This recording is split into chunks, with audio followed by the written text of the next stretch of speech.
It's so much that goes on. Okay. What's the name?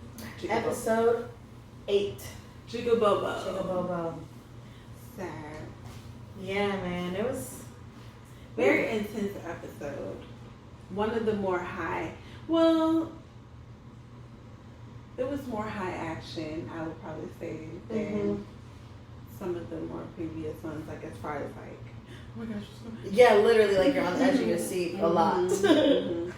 It was, and it also happened to be Misha Green's first directorial debut, which I thought was pretty cool. Yeah, it was that was a really good. Yeah, she did really good. So we open up with a funeral. A funeral. I couldn't even say it like a funeral for Emmett Till, Bobo. I found it interesting. I don't know if you saw in the Facebook group that like the images that they were showing, like the pan views that they were showing were like actual photos. Oh, they put it in the group. Wow. No, I did not. That's powerful. Yeah, it really was. So it was like really that many people out there.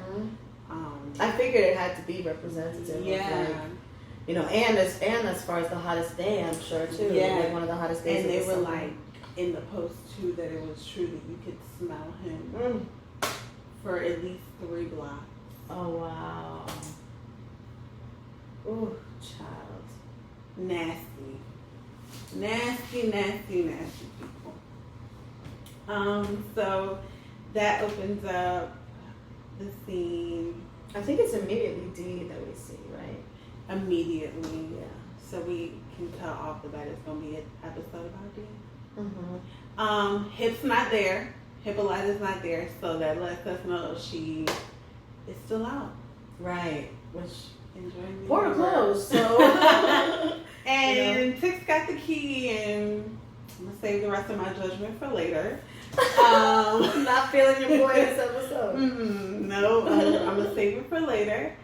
And so they, decided to take her. I found it interesting that Mantra said that this was a rite of passage. Yeah. I guess just being black, like experiencing murder in black communities or at the hands of white people. And it's true. It's just kind of a thing that it kind of disrupts your innocence, I guess you could say. And so up until that point, like, of course, Dee was aware of the racial injustices and how ugly they could get, but not somebody she used to play with. And you know what? And I had to, as I was watching it, like for the 50th time, I realized that it does a lot of jumping around this episode. So going from like it would go from different stories, you mean? Yeah, but it was weaved with homegirl running away from the Topsy twins. Okay, yeah. But I noticed it was a lot of going back and forth and back and forth and back and forth. It was hard to keep track of, Yeah. So I guess Dee is overwhelmed by everything, by the smell, by being upset at the loss of her friend. Her father just died. Her mother's missing. It's just a lot. So she runs off. And with, the adults understanding the tension of the day and everything, they're like, this is no time for her to be alone. So they kind of are splitting up at that point. To go look. Essentially, everyone's supposed to be splitting up to go look for her. Yeah. Everyone kind of seems to have their own little quest, or journey of sort that's happening. That's a theme. It's like when they are in their individual things, they are on their individual journey. Yeah, for sure. Dee included. Like it wasn't just like I'm upset, I'm gonna run out. Like she ends up going on a whole entire journey. So at first, she's just running, kind of riding her bike on the street. No, first she goes home, right? And Montrose goes there with her, right? She stops. We were just talking about this. She stops in front of the arcade. This is So she stops in front of the arcade first. Okay. Before she gets home to Montrose, remember? Okay, because that yeah. stuff starts happening. Yeah, you're right. When she gets home.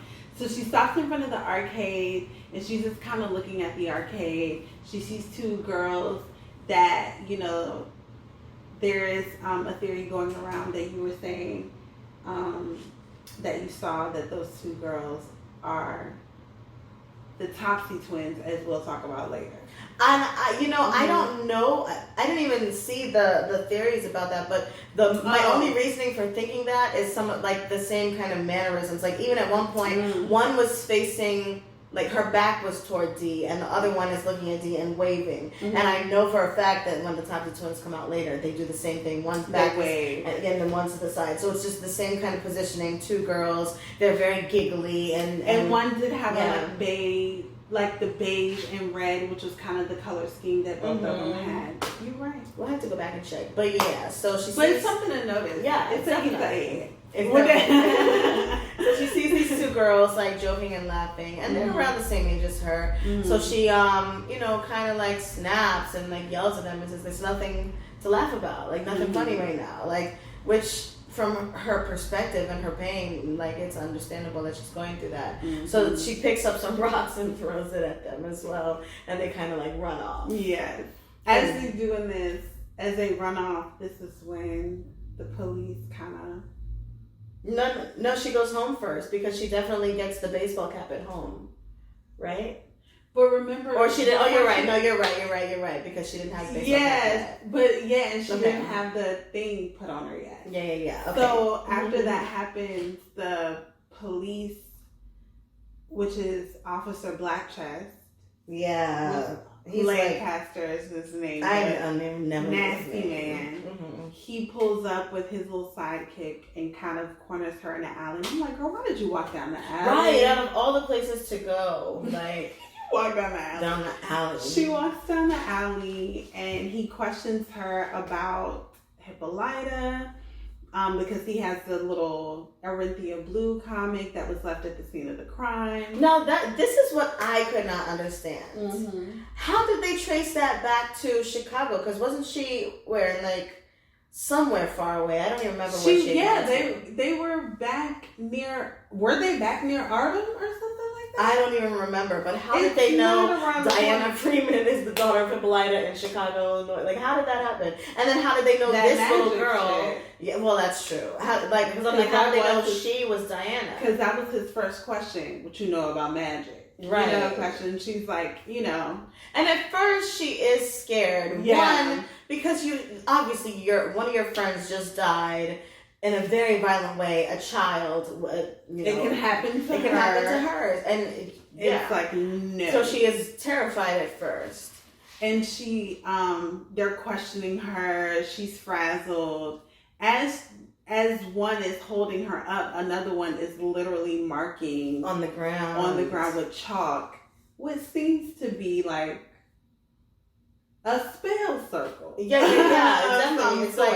There's definitely symbol. The same type of thing you see that Christina does, but it's definitely not the same symbol nasty. At all. It's and we know it's nasty and ugly because maggots start coming out of this portal that he's drawn and flies, and it's nasty, and it's even more nasty because dark. Takes the spit. Now, remember everybody was going off about Montrose and the spit. This was way nastier. I was like, they're showing this motherfucking spit. Like, I cannot. But yes, somebody did post that in the group. They're like, which spit do you think was worse? Like, obviously this one. This was not even pleasurable, disgusting, and on the child. Put on a child. Oh, girl. So he put a spell on her. Not a spell. He put a curse on her. Yeah. Put a curse on her. And we don't even know exactly what it is. No, we have absolutely no idea, which is even more like scary. Yeah. So, and she even at that point just knows something's been done to her, but doesn't know what. So she runs home. You're right. Yeah. She runs home, and that's when Montrose comes and finds her and is basically like, this happened to me when I was a boy too. Like, they got my best friend too. Like, and he's trying to talk to her. Now, one thing that stood out to me is like, he said, when he was a boy, and this is a middle-aged man now. So just thinking about how long this treatment and people are having to endure this just terror. Yes, like domestic terrorism. Yes, and that just how it had just been such a normalized thing. Mm-hmm. So, like you said, for him to be able to say it's a rites of passage. So she goes in the bathroom, not trying to hear him. He keeps talking, turns up the radio. That's when she sees the book, right? The Topsy-Turvy. It's like it has one of the girls on it, or two girls or something. It was an odd thing. It's kind of like on scary movies, like the real ghost story type scary movies when they have like Jeepers Creepers, how they have the song to accompany the scary person that comes along with it. I guess whatever's going on. Yeah. And so they had, like you said, the radio tuning, and then it was like that "Let Me In" song, and then this is when she notices that thing. Yeah, on the book, the image changed. She saw something different. Yes, the image changed. Yeah. Freaked her out, and she dipped. Yeah, she dipped. Montrose comes in, sees the book, but of course he does not see the image that she saw, which was a distorted caricature, jigaboo caricature. Yes. So, as we were saying earlier, everybody's out doing their own quest thing, right? Boom. So Tick sneaks his ass off to go meet with Christina in the cemetery. And what was he meeting with her for? What was the initial meeting? Okay, so at this point we didn't know what the future vision was, but he was basically trying to ask her what happens at the autumnal equinox, because that was the last thing he said. Okay. And we found out why later, because he knew something significant was happening on that date. That's why he wanted to meet with her. Because I'm like, I know what you did there that irritated the hell out of me, but give her the damn order. Oh, the fucking key. Right. I didn't understand why he did that. Why would you do that? Like, from your perspective, your aunt is still stuck in the portal. So why would you give her the key? What you doing? Exactly. Then just to run home and be like, let me do a protection spell. Yeah. Now, like, okay. Yes. So, and they talk about that. The, what'd you call it just now? Oh, the autumnal equinox. And she says to him that I'm going to achieve immortality. So I'm guessing the same open the Garden of Eden, and the same thing that her father and Titus Braithwaite have failed at. She feels she can do it. And I love that she is if you notice, she is the most forthright with him about her plans, because he's stupid. Like, like for real. Yeah. Like, cause she's not telling Ruby, oh, I'm gonna be doing all of this for immortality. Right. Even though we know now that she's using everybody for immortality, she's not gonna tell Ruby that, because she still needs Ruby for the really sick and twisted way that she likes to use Ruby. You know what I'm saying? But when it comes to Tick, like even when Tick tried to shoot her at the real estate office, like when it comes to Tick, she just tells him everything, and his stupid tail be like, well, you know what? Here's the key. Yeah. I'm the man. I know what I'm doing. Okay, sir. And you don't even tell anybody else's plans. Like, don't worry, I guess it's not a good plan. When you think about it, when he does stuff like that, he does kind of remind me of Montrose. Yeah. Like, settle yourself down. Yeah, definitely. Settle yourself down a bit, sir. So, like we said, she shows him that symbol that you've been talking about. Oh, yes. And she says that it is for protection. Do you believe that?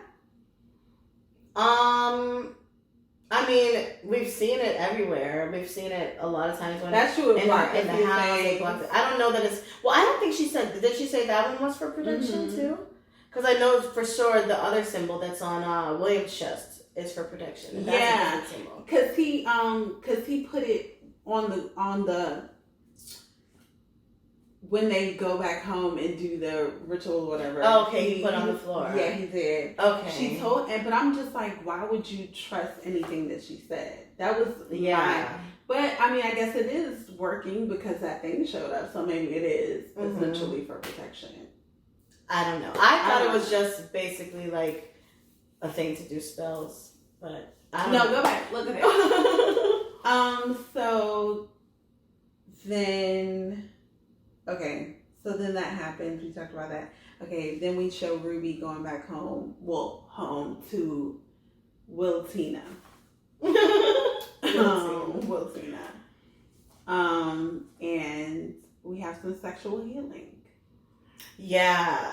What do you make of that? Okay, so basically, Ruby goes to William Christina's house, and first, you obviously upset, obviously distraught from all of the events of the day, what's going on, and obviously, even if you don't know Emmett Till, but she did know Emmett Till, like it was in the circle and all. So anyway, first William bathes her. Mm-hmm. It's very like sensual, let me take care of you, like relax type of thing. And I was digging her little undergarments, the little like they high were really stockings, cute. and like I was like, okay, they were really cute. Yes. So after the bathing, she immediately takes the Hillary juice and turns into Hillary and starts fucking William. And then she turns back into Ruby. Why though? I hated it. Why did she turn back into Ruby? Did you catch that part? I don't know why. William forced it. How? When she was riding William, he dug his nails into her skin and ripped off Hillary's skin, Ew. forcing Ruby to come through. And so you see this bloody scene of all the skin peeling off. I didn't see that part because I cannot with the flesh falling off. Oh, really? I can't look at that. Oh, okay. I can't look at gory. I mean, that's not, but blood and the sound it was completely, no. It was a lot. Skin crawl. I cannot, and then saw him like this, and then the thing that even freaked me out is when I finally decided, okay, I'm gonna peek and look. Mm-hmm. She's got her face turned in, it's like an eyeball hanging off over here, over this way. This isn't right.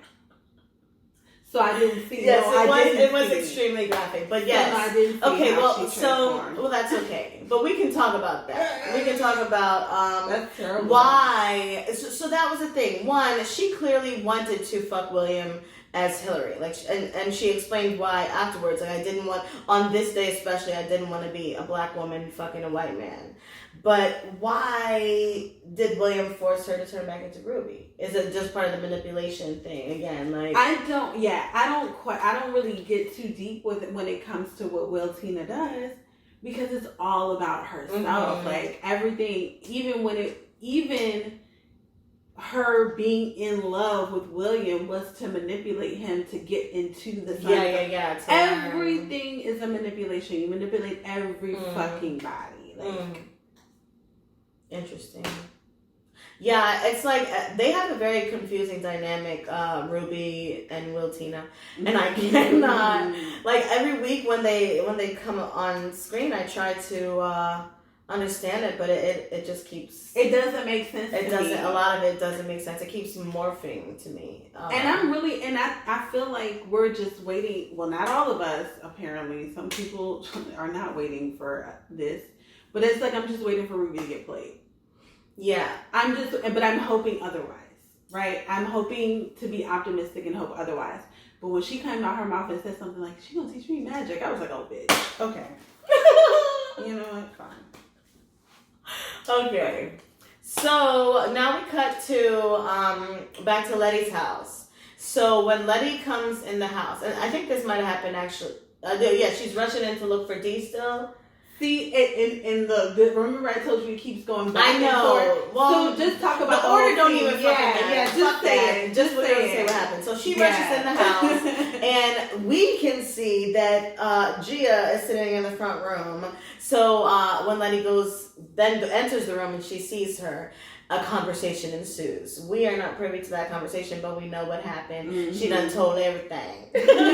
Everything. So when Tick gets back to the house, he sees the shoes outside, which we know is the tradition, the Korean tradition. So he kind of Tick's little walk, he gets so stern and so serious. But it's an oh shit moment. He's sweating balls. So Even when he got to the door, though, you still be like, what you doing? You knew who it was when you came in the doorway. Why you so slow acting? Right. Anyway. So, I guess he tries to kind of ask her, what is he asking her? Exactly. He's not asking her nothing. She starts explaining what happened. Mm-hmm. And it's basically like, why are you here? But see, that's what I'm saying. It's tell my new woman everything. Right, and he kept interjecting with these random questions. Like, what are you doing here questions. Yeah. When she would talk about the height of what needs to be discussed either way. Yeah. Which is what dudes be trying to do. I mean, okay, but what you doing here? But she that don't even matter. All that don't even matter. She would be like, every time I climax with him. Okay, so what you here for? Except for when I climax with you. And like, oh gosh. It was such a production. It was quite the production, and Tick just did what Tick does. And but as women, we know, like Letty said, she's in love with you. That's why she came. Like, she didn't come to tell you nothing new. She came because she wanted to be with you. Mm-hmm. So Letty runs upstairs and is all mad. I don't really know why, because I guess he didn't tell her all that. I don't understand the animosity coming from anybody. Well, it's probably just, I don't know. I said that. I was going to say that. The way she went back and forth. Like I got your baby and this other woman here talking about she loves you. But yeah, and then, yeah. Understood. But then I don't understand. But my thing is, why are you being mad at Gia? She doesn't know that you have someone. No. It's not like she showed up to she try to... She did see her in the future. Remember, Letty was in that vision she had. But there were many things. That's true. There was another one too. Yeah, she couldn't pinpoint when that happened or how that happened. And you were sneaking and geeking on the phone with her several times. So that is something to be upset about. You calling Korea. Come on. You don't even tell me. You don't even say anything. So why you think she's here? Because you've been calling her. You've been calling her. She knows you're going to die. She's in love with you. She about to come check up on her boo. How dare you be like, that one real, fuck you. It was real. Right. We saw it. He was like a puppy, like smitten. Like, we never seen you smile that hard with Letty. Let's keep it with real. The flowers Even and though projector. She's a virginity, bro. You're not gonna tell me you don't love her. And I didn't like it. I didn't like how he talked to her. He could have, because my thing is like, he still could have chose Letty and ran after Letty, but still been respectful to Gia. Mm-hmm. Yeah. Gia, this ain't the place for this song. Yeah. Thanks for coming all the way from Korea to see me. But, you don't have to just keep it moving. Yeah. But we know Gia is a whole entire Kamiho. So I didn't think she was just like, all right, well, bye. No, I feel like she's definitely gonna come back. And I'm saying, you think she's done with him? No. Souls. Well, she said she got 100 actually. So she's done then, right? Oh, so who is it then? So it's not the Kamiho anymore. But I thought she said I am a Kamiho. Exactly. So this is a confusion because I was thinking about that too. Like, I'm confused now. So were you really the daughter? I think now what I'm thinking is, and this is just me making this up right now. I think that the spirit is able to leave after 100 souls, but I think she chose to stay in that body because she still wanted Tick. That's what I'm assuming now, but we might find out later. I'm confused by that. Yeah, because she did say completion, 100 souls. Yeah, but then she said I am a Kamiho. She did say that too. So which is the girl? Yeah, you is or you was. Okay, maybe you're confused. Maybe you haven't really caught up on the fact that you're not a Kamiho anymore. Mm-hmm. No, I don't think any of the language is to be misinterpreted. No, I'm totally. I feel like the Kamiho is in love with Tick and that stayed in Gia's body to come back and get Tick. And I feel like Cupid. Yes, and I feel like she might come in handy with trying to save Tick for real because she loves him. You know what though? That might just be her body now, for real. Mm-hmm. Because I just remember the shaman lady saying, you haven't reached the dark side yet. Mm. Do you know what I'm saying? Mm-hmm. And maybe she's like, maybe she tricked her. Maybe the 99 souls is not to release her, but to become permanently her. Oh, to lock her in. Yeah. Yeah, this definitely, that story is to be continued for sure. Can we please just have a whole separate? I'm whole okay thing. with that. With it being a whole Korean season, I want more. We need to know about the. I want some more information on that. Yes. So Gia disappears. We don't know where, but we'll see her again, I'm sure. Now, is this back to D? D's now like at the train station, right? That's where she first really sees. She really sees the.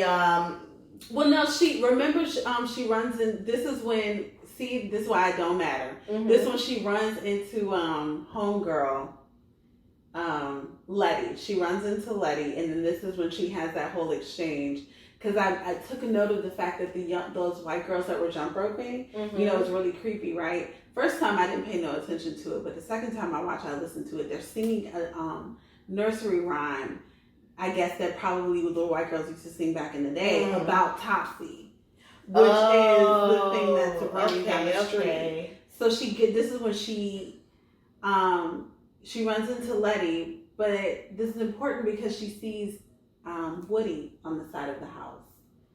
Yes, but I'm quite sure though that the first time she saw the twins was at the train station. No, remember, like, because she was about to get on the train and it looked like she saw Emmett in the reflection. Yeah. It looked like Emmett was in the reflection of the train because and then when she's looking to the side, she sees the Topsy twins. And she bumps into a white man, and she's like, "Do you see that?" She didn't get in trouble for that. Me too. And he's like, "What's pushing people and everything?" I thought she was going to get him nuts for that. So, but when these two came on screen, it was everything. Like the movements and like it was just like everything was so like on point. And it's just like ballet, but like spooky and just it was hard, and I loved it. So now she's running from them, and she runs past Letty. And Letty's like, what's wrong with you? But Letty's distracted because now she's just thinking about Gia. She ran out the house. Yeah. So, she's like, go get some water. And she can't, at that point, when she's trying to tell Letty what's wrong with her, she can't speak. She's like, it's like someone's choking her. I guess that's the part of the curse. Too. Yeah. Or the curse. Can't say anything about what you're seeing. Which is why she started drawing it, which is great. I love that. And the things chase her. She goes to get her bike. As she's going to go get the bike is when she notices Woody on the side of the house. Which we know Tick drove back. Right. It ain't that. Somebody tried to make it a deep thing. It wasn't that deep. They were like, so how did it, if Hippolyta's really gone, how did Woody get on the side of the house? I'm like, are we watching this same show at all? We can't be. Right. Because we know that Tick did not walk back. So come on now, people. Right. Hours away. He ran from the cops, So she gets on the bike and she pretty much just bikes for her life. Whole time we're seeing like these things like, spooky dance chase her, and it's just like at sometimes they're synchronized and doing the same thing and like doing jumping in the streets, but other times they're doing their own. It's just sweet, man. It's so sweet. I loved it. Did something else happen before that with the adults? Because I'm about to take it to her following them to the police. I think that's pretty much when she decided that she was going to follow them. Okay, yeah. She follows them. She follows the police, and of course just keep in mind, anytime we're talking about these things are right on her ass. They're always like, on her ass. Yes. Just know that. So she goes to she follows Officer Black Chest to the office where he has that man decomposing in the closet. Still all nasty stuff. So she follows them and she checks them. Busts right up in there. Is my mama dead? Period. Like, I need to know. Why you questioning me? Quit fucking around. So he comes up to her and is like, you need to be, I'll let you know what you need to know, but I need you to get some stuff about the house, which is the stuff he wants at the orrery. Yeah, and he says, I'll remove the curse if you give me the orrery. Yes. And I, like, in this scene too, I just love Dee's energy. Like, again, the same thing that I described her mom the week before, like, fearless and determined. It's the same thing. Like, when she was scared at the very first, when he grabbed her, you know, in the alley, but now you see no fear. She's like in his face, and she's like, what's good? What's following me? What's going on with this? My mama name is Hippolyta. And it's Greek asshole. And it's Greek. And she's coming in, she's kicking ass, she's taking names, she wants answers. And then she spits on him. She's from the depths of her soul, Hoxaluki, right on him, right here. Beautiful. And she says, "Fuck you." And then, pig. "Fuck you, pigs." Yes. And yes. I was screaming. The exclamation point, the cherry on top. Yes. And then dips. And leaves. And we hear a beautiful, again, audio in the background. What was that? I don't know. I meant to look it up. Whew, it was amazing. But it was a young girl. Nice. Empowering. Like, and we see Dee, like, you know, boss walking down the street. And again, these two things are coming for her. One's in the front, one's in the back. So we see her. She doesn't care. No, she's just like, you know what? And just starts riding and like charging toward them, and they're still just like, oh, you know, crumping. Yes, literally. Having a great time. It was so good. So then that kind of wraps up. How does Ruby get to the house? She's just there in the dark room, or she just shows up? Yeah, she just shows up. Okay. Letty's in the basement. So they're in the dark room exposing some photos. And Letty ends up telling Ruby that she's pregnant. She like, bitch, how you didn't get into this? Right. She's like, God damn. You know, Lord have mercy. Right. And Ruby also takes this opportunity to let her know that she know about the magic. And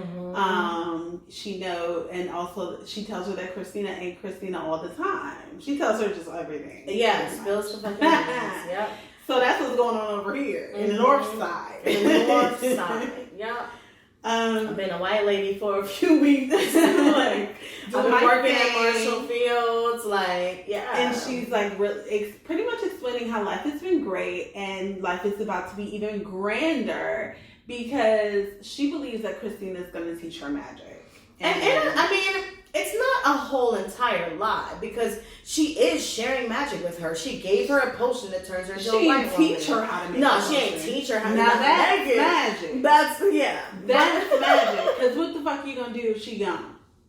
True. Hold on to that last bit. We seen it. What's the name of that movie where he's holding on to that last bit? Limitless. Oh, that was a great movie. Limitless, yes. Anyway. But I mean, you know, and still, again, the fact that she's giving her the potion, but not teaching her, even that alone is manipulation. Yeah. You know what I'm saying? Yes, because you depend on her for keep coming back to me. Exactly. Yes. And we know, yes, it is full manipulation. Yeah. And so Ruby is a little like doe-eyed. Naive. Yeah, she is. Mm-hmm. And so hopefully she'll be asking that question. So when are you gonna teach me? Christina? Like, yeah, you know, hopefully we'll get to that. So they get into it. There's somebody knocking at the door. Wait. First, though, we gotta go shoot back to Montrose and Tick. Oh, okay, yes. So, yes, it goes so many. You see the back and the forth and the back and the forth. It does. So, Tick sees Montrose out of the streets. Beautiful scene, by the way. The fucking, like, background, Chicago, like, the colors, everything. It's just dope. It's and just very dope. Interesting also how they turn off all the lights. Mm-hmm. So this is when they finally have the conversation about the dynamic of their family, like what their family really was. Mm-hmm. And so he was like, the first question I asked him, did you cheat on mama? And Mancho shares that he had the urge, but he just respected his mother so much more than to do that. But as we know, Dora, you didn't really respect the relationship all that much. But wait, what's the timeline? We do need when a she timeline. was with George. We don't. We do need a timeline. Maybe it was an agreement, but he said he never cheated. So yeah, true. You at least we know you was having relations. Yes. Okay. So he pretty much goes on to say that they just had a different type of love. It was a familiar love, as he said. Yeah. And it was stemming from the fact that he was afraid to live his life in fear. And he shared a story about the pastor that got caught in the park with another man, and they beat his ass and threw him in the asylum. Took off like half his brain. He just was nothing. And he was like, it was either that, run away, or end up in the asylum. I'm not doing that. And then Dora's situation was her whole family died. Everybody she knew in the massacre in Tulsa, Oklahoma. Right. And so they came together and pretty much made an agreement. Like, okay, let's just have a family together. Like, a real adult should be able to do, even when marriage, it should just be a nice a life partnership, like Will and Jada. Yeah, like, and really, when he broke it down like that, it's very mature. Yes. We're just gonna love each other and give each other the family that we don't have anymore. And so that's what they did. Yeah. And he seems like they were best friends. Yes. And then Montrose says, well, and you'll understand that when you get ready to have your baby. And then this is when Tick tells him, I actually have a son. Yeah, Letty's pregnant. She hasn't told me. Yeah. I think that's so funny that, like, he knows and he hasn't said anything, and obviously she knows and she hasn't said anything. Yeah. But yeah. But also, saying that he knows would also have to be exposing that he went through that time machine. But I also, find it interesting that you're not telling her anything else anymore about what's going on. Like, why wouldn't you have told her I went through a time machine? And, why wouldn't he have said... Maybe, I don't know. Because maybe when he got to the future, he was not there.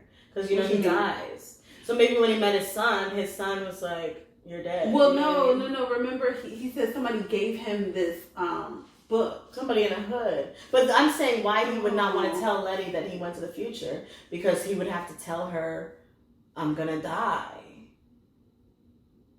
Right? Because she doesn't know. He didn't tell her that, did he? I mean, I don't... Well, Gia said it. Oh, okay. So she does know that then. Yeah, so I don't really know why... I don't know. Wouldn't just tell Everybody her. Just keeping secrets. Why are they keeping the secrets? Everybody. Anyways, I think it's ridiculous.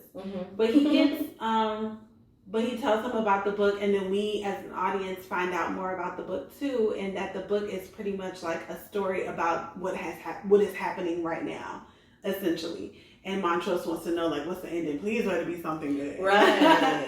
So did you already say that the George Freeman that wrote that book was his son, and not Uncle George? Yes, not Uncle George. And there's a picture of him on the back. George in honor of Uncle George. Beautiful. Yeah. So George ain't coming back, y'all. For all y'all that be wanting it to happen, because I do too. But anyways, and so because now he has told him, he also told him about the equinox. Oh, the autumnal equinox that Christina was going to sacrifice him on the autumnal equinox. Yes. And he tells Montrose he wants to do a protection spell, for himself and his son. And he shares the information that Christina is like, you need energy, intention, and a body. And then Montrose is like, well, honey, I got that. The energy, the intention, and the body. Let's go. I'm going to do the spell for you. And so they go back and do the spell. Yeah? Yeah. Okay, I'm going to come back to that part later, what you just said. I was thinking. But yes. Okay, now we can go back to Christina and the knock on the door, right?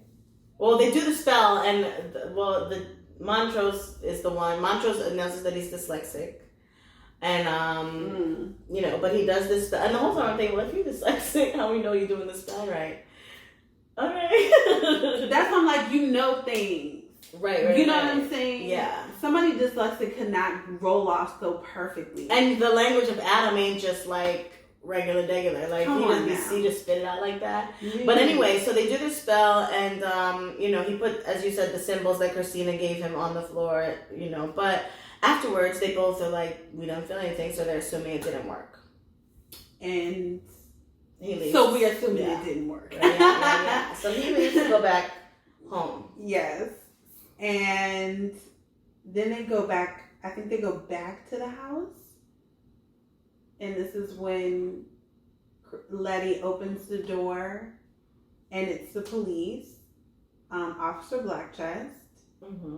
And the first officer walks through the door without an issue, and he goes to walk through the door, and the barrier stops. And again, that harkens back to what I said about the doing magic, and it doesn't always need to be some big production. Mm-hmm. Like, it just does what it all needs. they had was a little bit of goat blood and an X. Boom. And what was it? Intention, energy, and a body. Mm-hmm. She put it up there. The body was the goat blood, the energy. Boom. The house was protected. Now, and so he couldn't get in. So he, of course, went to try to get the Ori. And, made up this bogus story about having a warrant. Never showed the warrant. Just was really trying to white man his way into this house. You know, at this point, we can just assume that anytime white people are involved in this story, they're disrespecting. Yeah. And not even doing anything remotely the way they're just announcing to say that they're saying, like, just like, you know, stop resisting. And no one's resisting. It's that type of thing. They go through it really is. Just the motions of saying I had a reason to be disrespectful. Right. Reason.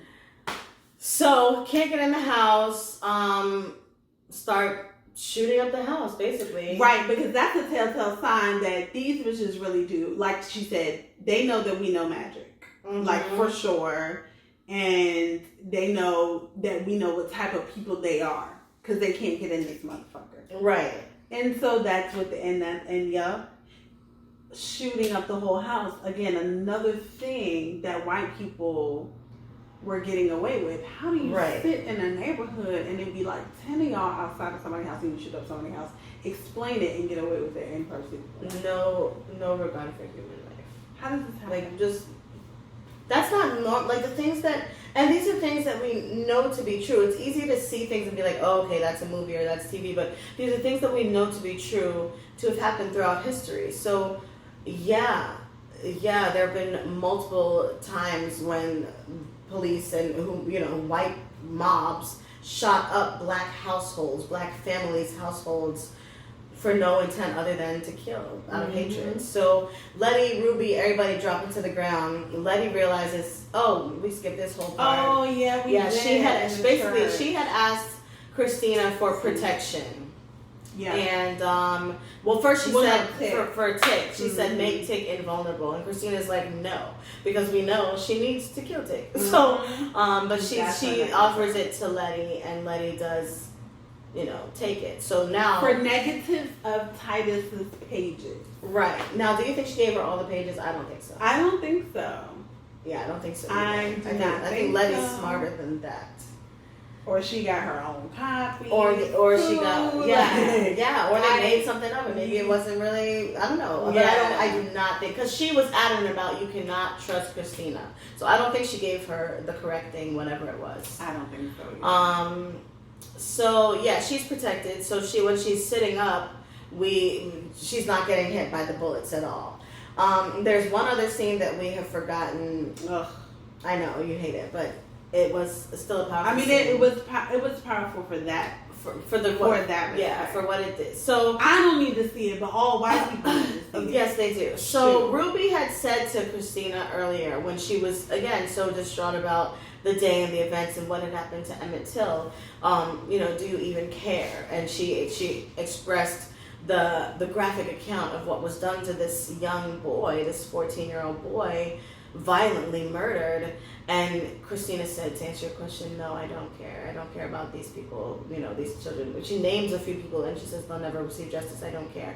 Now, that obviously was Christina's whole thing, like she said with her father, like vulnerability is a weakness. So, and it is easy to utilize that like white privilege to not have to care. That is what privilege is. Like, you don't have to care about something because it doesn't pertain to you. Like, you don't have to worry about your children being snatched and murdered in these violent ways or any of this stuff because it doesn't pertain to you. So it was a great account of that white privilege and that this is a horrible thing that happened and she has nothing about it. Mm-hmm. Now we see later on Christina in a scene where she set up for herself to experience the death of Emmett Till. We don't know that's what happening at first, or at least I didn't. Mm-hmm. But she goes. There's these two white men. They beat her bloody. They shoot her twice. They put the barbed wire around her neck, and then they drag her into the water. And the guy even says, "Why would anyone want to die that way?" Well. That's the point. Like, that's the fucking point. And for a white man to say this, that's exactly who did this to this child. So I think that it's powerful because for anybody really to really understand the graphic account of what happened to this child, but especially for white people, because a lot of times you unfortunately don't understand the severity of something until you see it done to you, until you're able to I don't even know what the word is, but like The Handmaid's Tale. Have you seen that? Mm-hmm. I feel like it's the same thing. Like, that's slavery, but people are so like, oh my God, it's so terrible. Like, that's literally what happened during slavery. Like, what they're doing to these white women on the show, they did to black people. So it's like, but now you understand because you see it done to a white woman. So for that reason, I thought it was powerful. Yeah, I did too. I mean, I don't like to see, like I said, the flesh and the blood and the death. Mm-hmm. I'm not a fan of seeing stuff like that. Gory, yeah. So, like you said, I wanted to piggyback off of what you said. Mm-hmm. She, it's very telling that as a white woman, in order for her to care, she had to put herself literally. Like, literally. Right, literally. There's no mental empathy. It had to be a literal. It had to be a physical. I had to really and to really feel. Just to piggyback off of what you said, for them. I have empathy. I don't care what you look like. If I hear something like that being done, I'm sick. I'm sick. Yeah. You know what I'm saying? I don't need to empathize in that way that I have to put myself in someone else's shoes. She literally had to do that, and I think that that's very telling, especially when people be like, "Oh, Christina's a good." She literally had to pay somebody to kill her in order for her to get a spark of like, "Well, I wonder what it feels like to give a fuck about somebody else." Well, maybe that girl don't give a fuck about anybody, and I'm sticking to that. I mean, like, everybody she's come in contact with is straight for manipulation and for using. She is about herself. So what do you think her purpose of that was? I don't know what the fuck that was about. I really don't know what the fuck that was about. You know what I'm saying? Maybe it was just maybe she does in some way have like this spark of empathy. You know what I mean? That's the only way I can see it. But if your end goal, as we can see on the preview, if your end goal is being immortal, you can't give a fuck about nobody. Like, that essentially does not even, it doesn't correlate. It doesn't make sense. You're going to watch hundreds of thousands of people die. Right. You can't give a fuck about anybody. Think you can't attach to anybody. I feel like that's part of her thought process, because she knows what her end goal is. So she purposely chooses, like her father, this lack of vulnerability. But I feel like it's a front, really. That's what I'm saying. Like, you get to see that they're like, as much as you want to throw around at women this, and at the end of the day, and there's like there's something in you clearly to have put yourself through that. That maybe feels remorse for not feeling bad, or sympathy, or whatever the case may be, or you want to feel. It's It's something in there with your feelings, which we know that nigga you don't have. Right. It's a very complex thing. Can I? What does this light turn on? Yeah. Okay, I'm gonna turn that one on too. Wrong one. Okay. Oh yeah. I was thinking about it. I should have been turned that on. It's okay. But yeah, it's a very complex thing, and again, Christina, there's a little bit of a question mark above her, because I know she is selfish and manipulative, and has her interest at heart. That's what she's motivated by. But I don't understand why she would. I don't think it was just a curiosity of, let's see what this is like. No. I don't think that was it at all. No. But again, nonetheless, it was a powerful scene, and we see her break down crying afterwards, like hysterical crying after what she's experienced. And again, even as as a Black person, like watching this and having the, you know, the presence of mind to imagine this being done to a 14-year-old child for no reason. Like, again, it's just a very powerful scene. So, but yeah, I don't know why, and I don't think it's a thing to be like, to go back to Ruby and be like, oh, I think it really was just for herself. So we'll probably get answers about that later too. But we're seeing a glimpse of vulnerability in Christina now. So okay, back to the house. I don't trust her, y'all. I'm never gonna trust her. And you don't even trust her for her to be vulnerable. No, I don't even trust that. I feel like I don't even like. I don't know. I think she's got a weak spot, man. She's got a weak spot. Mm-hmm. She's got a weak spot for sure. Because again, like that would be the only resolution as to why she would do something like that. Yeah, like, literally put yourself through that. The exact order. I mean, that's literal torture. That is. Yeah. Right. Yes. But exactly. I don't give a fuck about it. I don't care that you put yourself through it. You had the mark of Cain. You knew you were coming right back. You felt for that moment. The very next episode, we see you being manipulative again and letting it be straight up. I am here to become immortal. Mm-hmm. I mean, it just is what it is. I can't trust nobody that's like that. Like, to you, you're God. Like, and so to me, I'm a fine. We don't see how it plays out. This will be fine. That's just my perspective of her. Yeah, she was slaying the game in her outfits this week, though. As her huge, though, right? Good God. How is it so that even the phone that you were on looks good with the dress that you got on? That was the whole entire scene. And the way you were sitting on the couch. Yes. You gotta show us he was a model in real life like that. You don't have to keep shutting it down. But shut it down, though. Just shut it down. Just go right ahead. Listen, I feel you. There's something I like about Christina. I mean, people like Christina. That's fair. Yeah, no, I do. I know. I respect it. I don't. But I love the fashions. What I like about her. But let me tell you what I do like about her is the fact that she is steadfast on being about herself. Do you hear me? Unwavering. I mean, this is about me. She's 100. A boss. Like yes, 100. That's the only thing I like about her. If you think about even like with her goal to be immortal, like think about withstanding all the times of the world. Like she's just, this is what I'm focused on. Like everything around me isn't important. Like it's like she said a quote in the preview, something about everything has been like methodical or something like that. Like her whole, like the plan, it's all been a plan. So I don't know. I don't think that she's like in love with Ruby or anything like that. Fuck no. I don't. She's just fucking Ruby. I don't know. But the whole Emmett Till thing was because of what Ruby said to her.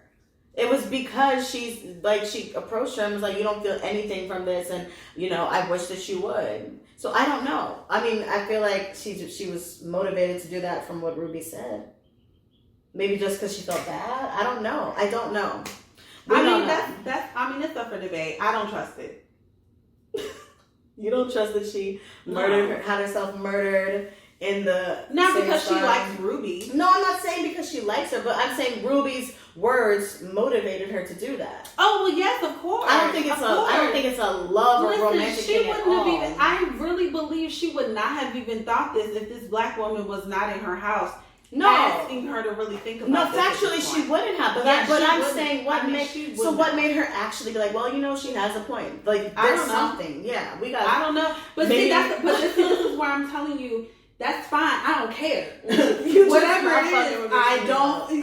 Now you get it. Well, yeah. I don't fuck with Christina. Yeah. I just don't. Like, this is one moment that I've watched you be vulnerable out of you being pretty much a puppet to everybody. To the point that you got somebody you claim that you love down in the basement and you use them as a potion.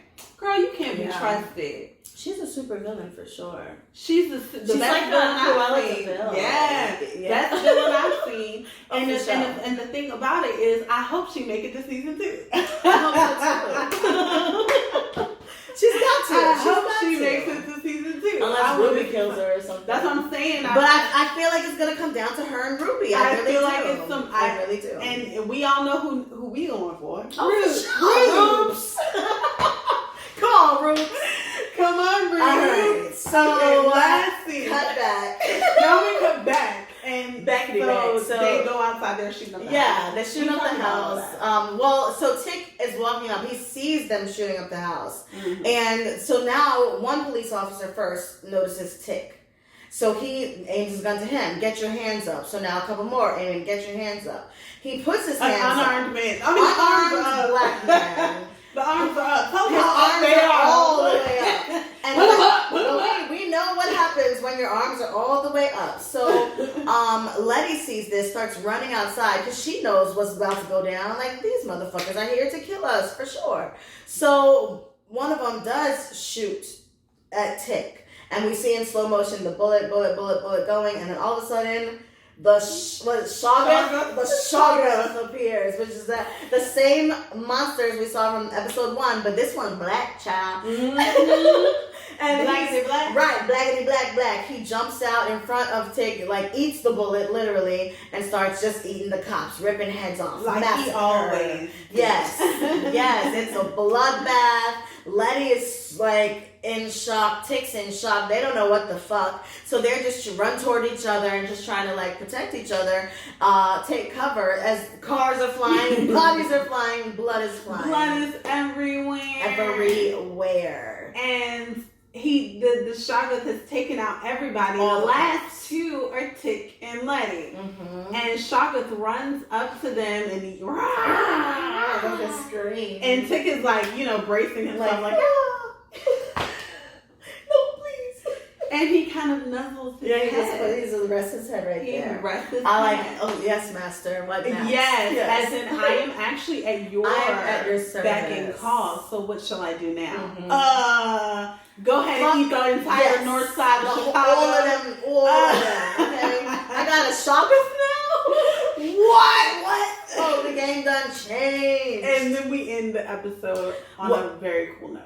Yeah, so, but then because again, it jumped all around. We missed the whole scene. So, but that's how the episode ends, but we did miss the scene of D. Now, you pointed out, like, in a few episodes ago that in all situations, when monsters attack are, like, at the same, like, things are attacking at the same time. So while the cops are shooting that, D is facing off with these Topsy twins. Mm-hmm. So she, and again, D, another boss bitch. She's a child. But she bosses up and she goes, she runs into the shop, right? Like where Uncle George's shop, and locks all the doors but one. So y'all only coming in this one way. I'm gonna see you come in. Mm-hmm. I got you. So she starts drawing, what they look like. Yes. So we see one come in and she knocks it out with the thing, and immediately comes right back up. So then we just see D, like, we see her shadow, like, going at it. She's screaming.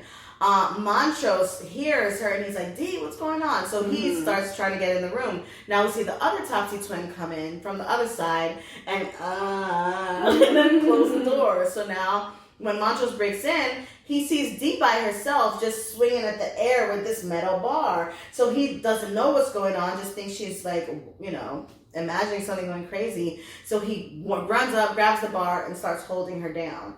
Now we see her arm bleeding and like blood going on her dress. She's been scratched by the Topsy twins. And they had these long nails. Ooh. And her arm immediately starts like black. Transforming. Yeah, it's like black, like things are happening. And Montrose is looking like the fuck. Like looking all around what's going on. So I think that covers everything in the episode now. Mm-hmm. Yeah. Mm-hmm. Yeah. So next week, the thing becomes, and let me also add, Hippolyta's still not back. Right. Next week, they try to figure out how to get D better. Mm-hmm. And so they figure out that it's been a curse. And of course, Ruby is all like, Christina will help us. Well, you were so so over this whole Christina. But I don't think she's like enamored with it, but she is like, Christina will do it. No, but I think she's being I think she's being naive. I think she's being completely naive. Like, understand that Christina is only doing shit that can benefit her, because of course, what does she say in the preview? I need you to do something for me. Like, all right, bargain. You know.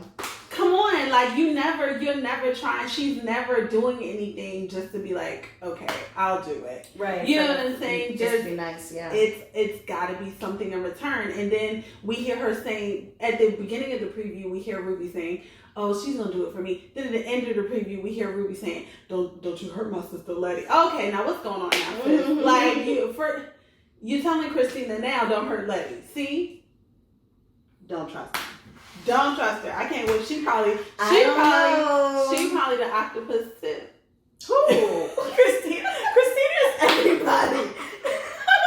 I mean, she powerful. Nah, I don't know what's gonna. She powerful now. Yeah, but there's a lot of powerful. She out here putting out marcocaine on people. But see, yeah, but we got Gia. We got that's Letty true. Died. But Gia's only powerful under certain circumstances.